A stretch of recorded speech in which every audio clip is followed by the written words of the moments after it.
میں ہوں حکیم احمد حسن نوری، اور جب میں بیمار ہوتا ہوں وہی اللہ مجھے شفا دیتا ہے، شفا ماں جانب اللہ۔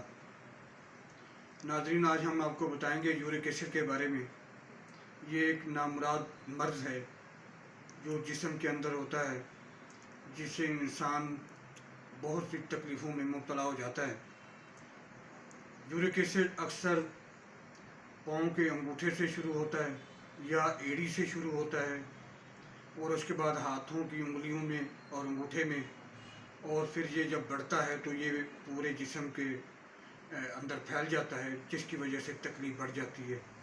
انسان بیٹھنے اٹھنے میں تکلیف محسوس کرتا ہے، چلنے پھرنے میں تکلیف محسوس کرتا ہے۔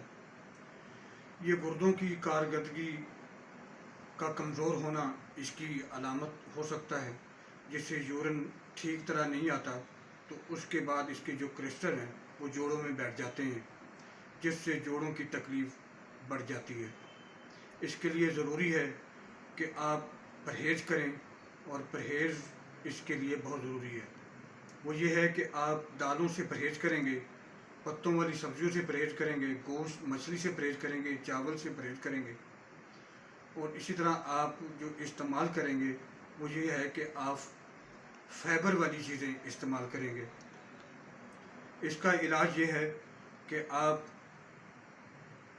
اجوائن دیسی آپ لیں، ایک آدھا چمچ ایک کپ پانی میں اس کو جوش دے کے ایک کپ صبح شام استعمال کر سکتے ہیں۔ آدھا لیمن لے کے آپ ایک گلاس پانی میں اس کو ملا کے آپ استعمال کر سکتے ہیں۔ اس کے علاوہ آپ اگر آپ کے جوڑوں میں سوزش ہے یا زیادہ درد محسوس ہوتی ہے تو یہ بڑا عجیب ہے نسخہ کہ آپ 8 سے 9 کیلے آپ دن میں کھائیں، انشاءاللہ آپ کے جوڑوں کی سوزش کم ہو جائے گی۔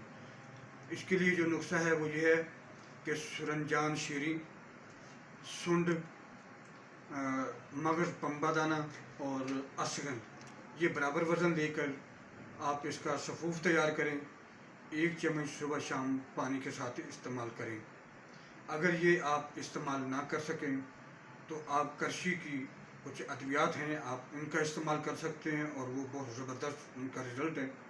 آپ استعمال کریں گے تو انشاءاللہ آپ سکون محسوس کریں گے۔ کرشی کی ادویات یہ ہیں، یوروسینال شربت ہے، آپ اس کا استعمال کریں۔ یوروسینال شربت ہے، یہ پانی میں استعمال کر سکتے ہیں، آپ اس میں ملا کے۔ نی کیپسول ہیں، آپ کی پین کو کم کرے گا تو آپ اس کا استعمال کر سکتے ہیں۔ مجون سرنجان ہے، آپ کی جوڑوں میں گھٹنوں میں جو سوزش ہے اس کو کم کرے گی، تو اس سے پین بھی آپ کی کم ہو جائے گی، تو آپ اس کا استعمال کر سکتے ہیں۔ اسی طرح یورک ایسڈ کیئر کیپسول ہیں، آپ ان کا استعمال کر سکتے ہیں۔ استعمال کرنے کا طریقہ اس پہ لکھا ہوا ہے کہ آپ کس ایج میں کس مریض کو کتنی دوا استعمال کرنا ہے، یا آپ اپنے معالج کے مشورے کے مطابق یہ ادویات استعمال کریں گے۔